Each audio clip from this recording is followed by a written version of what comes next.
dia, galerinha, mais uma vez. É muito bom estar aqui com vocês. Sejam todas bem-vindas e bem-vindos. O tema da nossa aula de hoje será as revoluções liberais no século XIX. Então, as revoluções liberais de 1820, 1830, 1848, a famosa Primavera dos Povos. E todas as vezes que eu começo esse conteúdo, eu sempre digo para vocês que esse conteúdo é algo que tem uma complicação, mas uma complicação que acaba se esvaziando completamente. É um conteúdo denso, repleto de detalhes, decoreba, mas que nos dias atuais tem caído cada vez menos vestibulares. E quando cai as ideias gerais, o entendimento sobre ela, as consequências dela, e não os detalhes. A única revolução liberal que nós vamos pegar para analisar um pouquinho de forma mais densa é a Revolução Liberal lá na França. As revoluções liberais de 30 a 48 na França, mas todas as outras é compreender o processo de uma forma bem generalizada. Então nada que exija de vocês perder muito tempo decorando detalhes. Quando a gente fala dessas revoluções liberais, nós estamos falando de um conjunto de revoluções que vão acontecer na Europa logo pós-era napoleônica. Consequência do que? Da reação conservadora. Lembre que o Congresso de Viena tentou restabelecer o ancien regime. Principalmente o que, galera? Principalmente o absolutismo. Só que já havia se difundido na Europa as ideias iluministas, liberais, e que, portanto, aparece como causas e consequências dessas revoluções a própria difusão de ideias iluministas, liberais, dos grandes pensadores como Locke, Rousseau, etc. E essas ideias iluministas e liberais tinham se difundido não só no meio das elites intelectuais, econômicas, mas também de certas camadas medianas e populares. O que, junto com o desenvolvimento de uma nova ideia de nacionalismo, um nacionalismo que vai partir de uma ideia de identidade cultural, de identidade de pertencimento a um grupo, a um país, a uma nação. E, portanto, o nacionalismo que caminhava para o sentido de pertencimento cultural, mas, sobretudo, amor à pátria e, portanto, de patriotismo. E que, às vezes, trazia com ele uma ideia de superioridade cultural da sua nação perante as outras nações.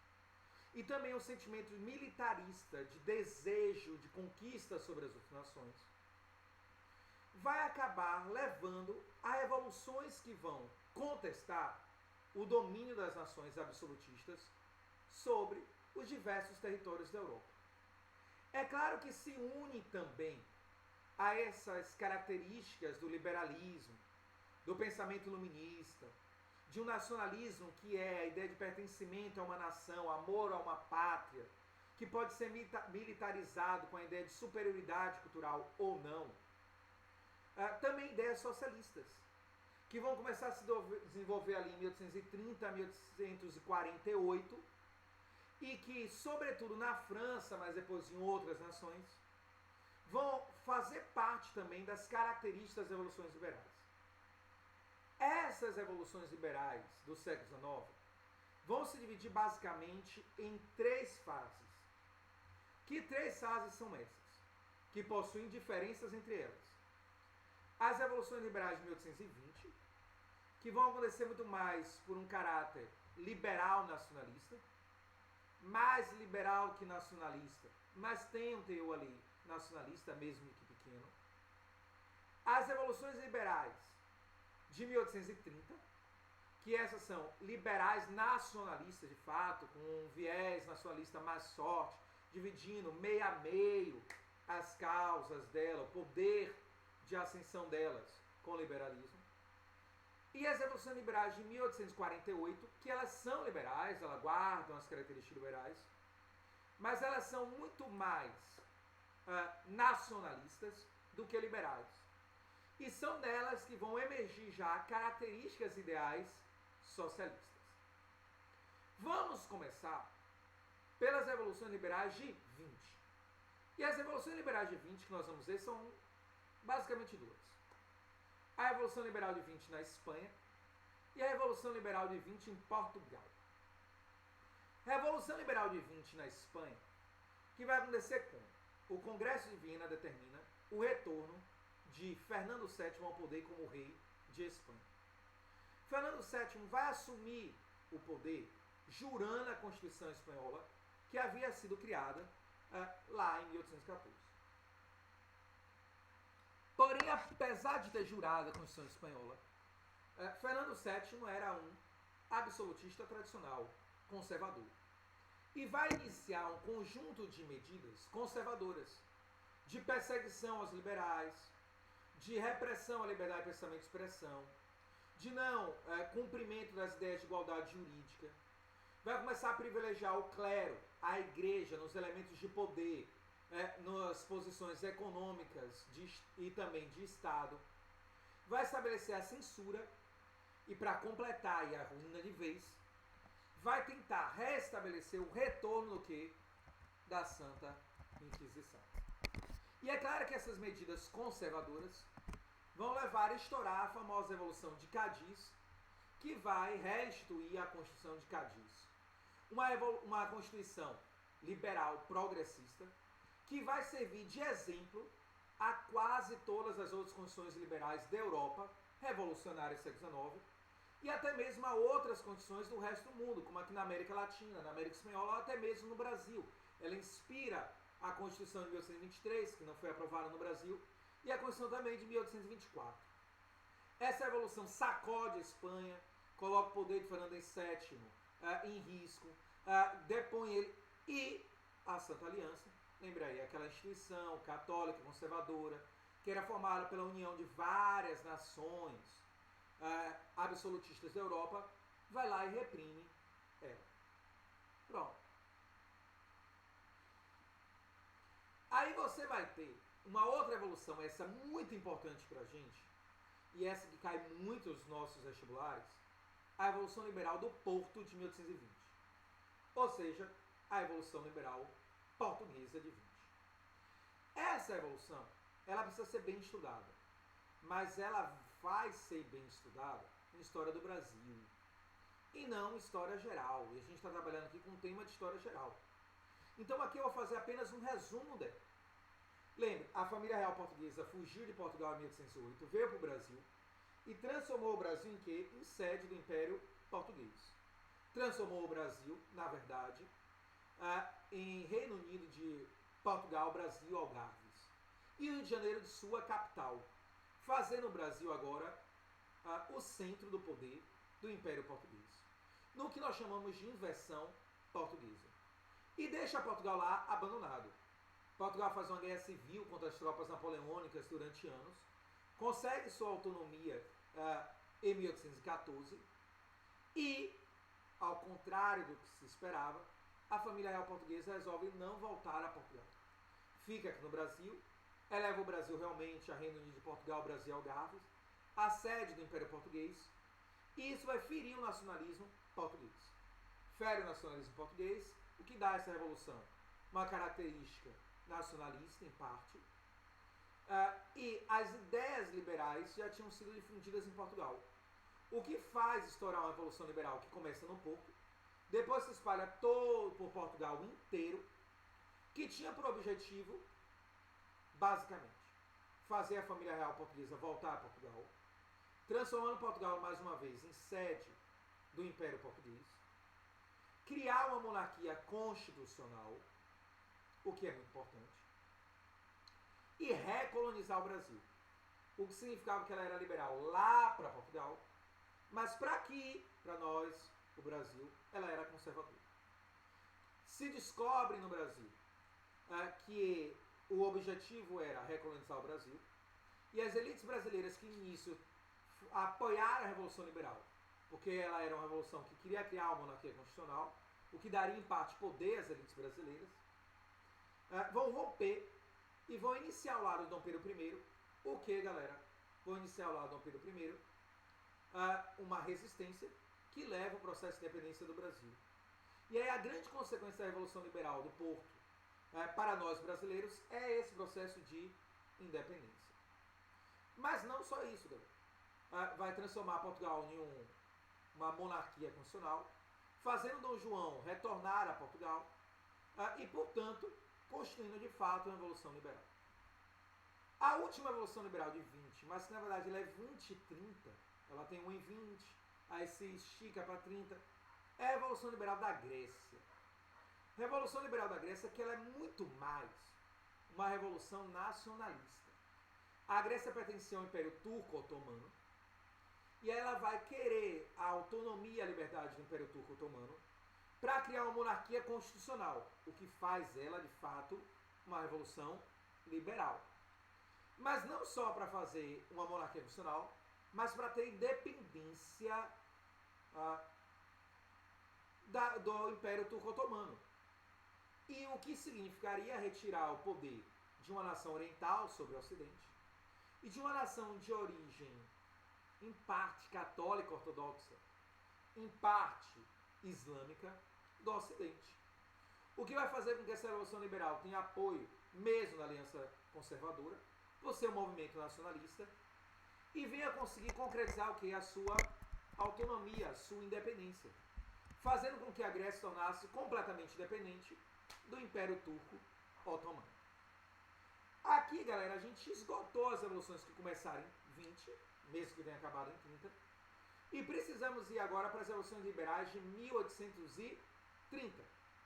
Revolução Liberal de 1830, que eu vou começar com a Revolução Liberal da Bélgica. O Congresso de Viena, por pressão inglesa, vai unificar a Bélgica e a Holanda. A Bélgica era uma nação que estava se desenvolvendo, se tornando industrializada. A Inglaterra não gostou disso, pois tinha medo que ela venha se tornar no futuro uma rival industrial para ela. E a Inglaterra resolve submeter a Bélgica à Holanda, criando os Países Baixos. E ela acreditava, a Holanda, bancária, comercial, agrária, vai tentar impor uma economia comercial agrária para a Bélgica, o que vai liquidar, em parte, ou enfraquecer a Revolução Liberal e Industrial belga.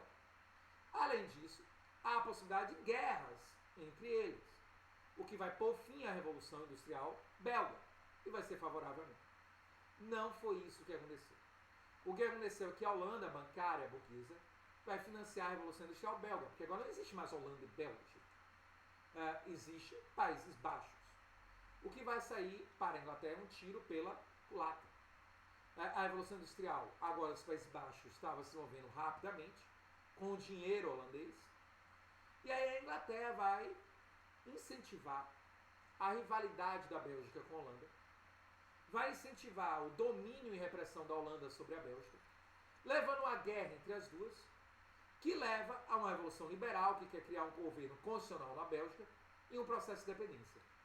A Inglaterra mete o bedelho e vem ajudar a Bélgica a se tornar independente, fazendo essa revolução tanto uma revolução liberal como uma revolução nacionalista. E a Bélgica consegue fazer a sua independência da Holanda. As duas últimas revoluções liberais de 1830, pequenas, porque a próxima é grande, que é a Revolução Francesa de 30, são as revoluções da Península Itálica e da Confederação Germânica. Lembre, não existia Itália. A Itália está dividida em várias nações. E lá, devido às invasões napoleônicas, mas não só, a uma elite comercial burguesa poderosa, se difundiu as ideias liberais, iluministas e também nacionalistas. Essa Península Itálica tinha forte influência e domínio da Áustria, agora da Áustria-Hungria sobre ela. E aí ideias liberais e nacionalistas vão fazer estourar revoluções dentro da Península Itálica, que pretendia estabelecer tanto a autonomia dos países italianos em relação à Áustria-Hungria, como, em alguns casos, governos constitucionais. Revoluções que vão estourar em vários lugares, Piemonte, Sardenha, Ducados de Módena, Parma, Veneto, duas Sicílias, e vão ser fortemente reprimidas pela Áustria-Hungria e a Santa Aliança. A Confederação Germânica não é muito diferente. A Confederação Germânica é formada por várias nações, entre elas a Áustria-Hungria, Prússia e mais 38 nações. Vai ter, devido a ideias liberais, iluministas e nacionalistas, revoluções estourando para fazer a autonomia do Império Austro-Húngaro, ou da Prússia, mas sobretudo do Império Austro-Húngaro, e governos constitucionais, que vão ser reprimidas violentamente pela Áustria-Hungria e também pela Santa Aliança. pôr no fim a essa Revolução Liberal de 30. A Revolução Liberal de 30 que nós vamos falar agora, essa é a que nós temos que estudar com maior detalhe. Pois é a que mais costuma cair nos vestibulares, a mais importante. E a que vai fazer mais à frente, já em 48, que é 30 a 48 na verdade, inaugurar a presença do socialismo dentro dessas revoluções liberais. Em 1814, na França, vai se ver restabelecer a monarquia absolutista, na figura de Luís XVIII. Mas o próprio Luís XVIII vai entender, na nação da Revolução Francesa, vou tentar mesmo restabelecer o absolutismo? Não, não sou idiota. E ele vai governar na forma de quê? De uma monarquia constitucional. Não que ele vinha estabelecer de fato a monarquia constitucional, mas ele foi bem liberal, um governo leve. Eu quero governar, é o que ele dizia, com minha cabeça no meu pescoço, e pronto. Nesse período, então, vão surgir dentro da França 3 grupos políticos. Os ultra-realistas, que queriam um retorno do absolutismo. Os constitucionários, alguns republicanos, outros monarquistas funcionais, mas mais conservadores, que na verdade aceitavam a monarquia constitucional, independente de serem republicanos ou não. E os liberais, aqueles mais progressistas, que queriam uma república, em alguns casos, que mais à frente vão avançar para se tornarem críticos do próprio liberalismo, críticos do próprio capitalismo, e vão acabar gerando o socialismo. Luís XVIII morre e assume o poder Carlos X, Carlos X, que a gente viu. E esse Carlos X é um absolutista, que vai tentar restabelecer o absolutismo, que vai se aproximar do catolicismo, que vai restabelecer a censura e vai fazer surgir para ele as famosas barricadas de 1830. As elites burguesas de 1830 vão se revoltar contra ele, junto com o povo, sobretudo por causa de uma medida dele, as chamadas Ordenações de Julho, que põe fim à liberdade de pensamento e expressão, que eleva o censo, então a renda, para poder se votar, fazendo com que quase ninguém pudesse votar, e que dissolve a Câmara de Deputados, o parlamento dentro da França. Então, um conjunto de medidas conservadoras, absolutistas, que faz estourar os 3 dias gloriosos, as barricadas em Paris, sobretudo, durante 3 dias, que faz Carlos X fugir com medo de ser morto, assim como Luís XVI foi, e coloca no poder quem? Luís Felipe, o rei burguês. E um governo constitucional, burguês, iluminista, liberal, que estabelece uma monarquia liberal e burguesa, com medidas liberais, capitalistas, no apoio da burguesia. E que vai governar bem dentro desse processo durante aproximadamente 15 anos, 16 talvez. Só que em 1846 começa a ocorrer na França crises climáticas, que leva à crise econômica, que leva à crise social e à crise política. A burguesia e o povo se levanta contra Luís Felipe. Começa então a surgir revoltas camponesas e operárias inspiradas em ideias socialistas, sejam elas utópicas, ou já ideias que seriam um embrião do que Marx criaria mais à frente, como o socialismo científico. Luís Felipe então resolve reagir de forma conservadora, estabelecendo o fim da liberdade de imprensa, a censura, a repressão, o que leva a uma nova Revolução Liberal de 1848. Revolução Liberal de 1848, que vai ser feita por uma coalizão burguesa socialista, por incrível que pareça, que dá um golpe de Estado, tira Luís Felipe do poder e cria a Segunda República Francesa. A primeira foi aquela jacobina, começou com os jacobinos lá na primeira Revolução Francesa. Cria a Segunda República Francesa e mais à frente vai estabelecer um governo de coalizão entre burgueses e socialistas. Inclusive instituindo, que a gente vai ver mais à frente, nas ideias políticas do século XIX, políticas sociais do século XIX, as oficinas nacionais. Oficinas nacionais, com uma espécie de socialismo utópico que vai ocorrer dentro da França, de início com o apoio da burguesia. Depois, a burguesia rompe com as elites socialistas, com os grupos socialistas, o que leva a uma briga entre socialistas e burgueses, a uma tentativa de golpe socialista dentro da França, que vai levar à ascensão ao poder de Napoleão III. Napoleão III, que assume primeiro como uma república dentro da França, depois vai restabelecer o Império Francês, restabelecendo a dinastia napoleônica, que vai perdurar até 1871. Revoluções liberais de 48 na Itália. Na Itália vai surgir revoluções liberais de 48, lideradas pelo reino da Sardenha-Piemonte, do reino piemontês, que vai buscar não só criar um governo constitucional dentro da Itália, mas a unificação italiana. Então ela é muito mais, talvez, nacionalista do que liberal. Mas é liberal porque é um governo constitucional, iluminista, baseado nas ideias iluministas. E aí, essa revolução vai ser liderada aí pelo reino Piemonte, que vai tentar unificar a Itália em uma única nação, fazendo surgir ou ressurgir a ideia de uma Itália unida e a velha Roma, fazendo o mar Mediterrâneo e Mare Nostrum. Essa revolução liberal vai ser fortemente reprimida no final pela Áustria-Hungria e pela Santa Aliança no que tange a unificação, mas em algumas partes ela vai conseguir estabelecer realmente governos liberais constitucionais. Finalmente, as últimas duas grandes revoluções liberais aí,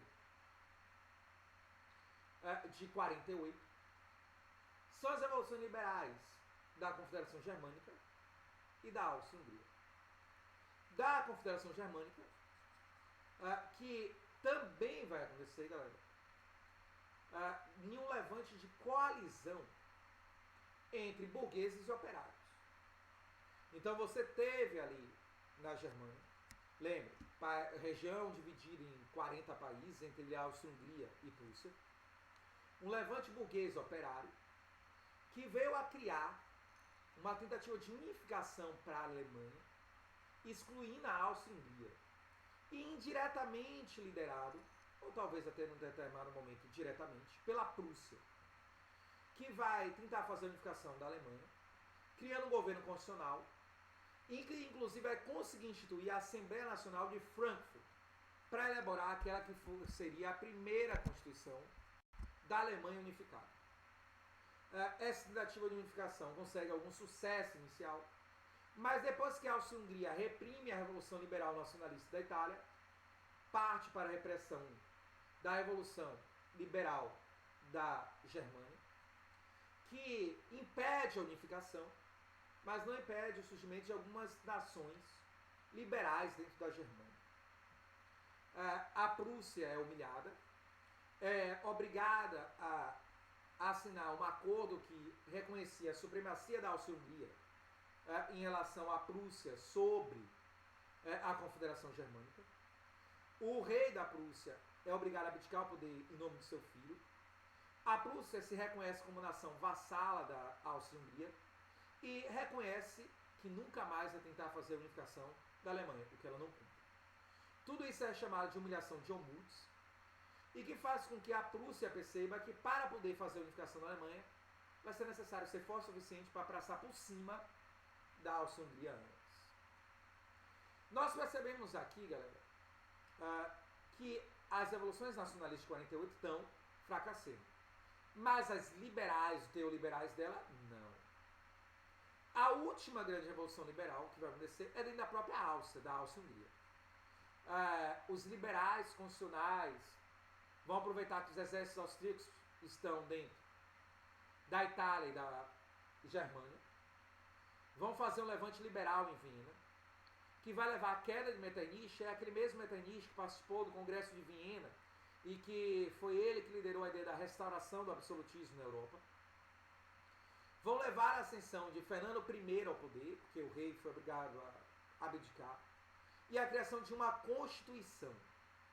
Essa revolução acabou tomando teorias radicais demais. A própria burguesia, devido ao seu radicalismo, se retira dela, deixa o povo e o operariado sozinho, o que faz com que Francisco José venha tomar o poder, retomando o absolutismo dentro da Áustria-Hungria. Isso demonstra que dos lugares que tiveram revoluções liberais em 48, apenas a Áustria-Hungria se tornou novamente absolutista.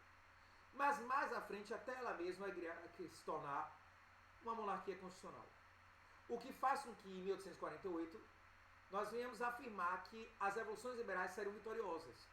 E essa vitória das revoluções liberais de 48, na Europa, criando governos constitucionais, são chamados de Primavera dos Povos. A vitória do liberalismo, do iluminismo, do governo constitucional dentro da Europa, de uma forma geral, não em toda ela, mas de uma forma geral, que é essa Primavera dos Povos dentro da Europa. Aqui, galerinha, nós terminamos o nosso conteúdo e terminamos as revoluções liberais de 30 e 48. E no nosso próximo encontro nós vamos falar da unificação da Alemanha e da Itália. Um beijo no coração aí, galera, e até o próximo encontro.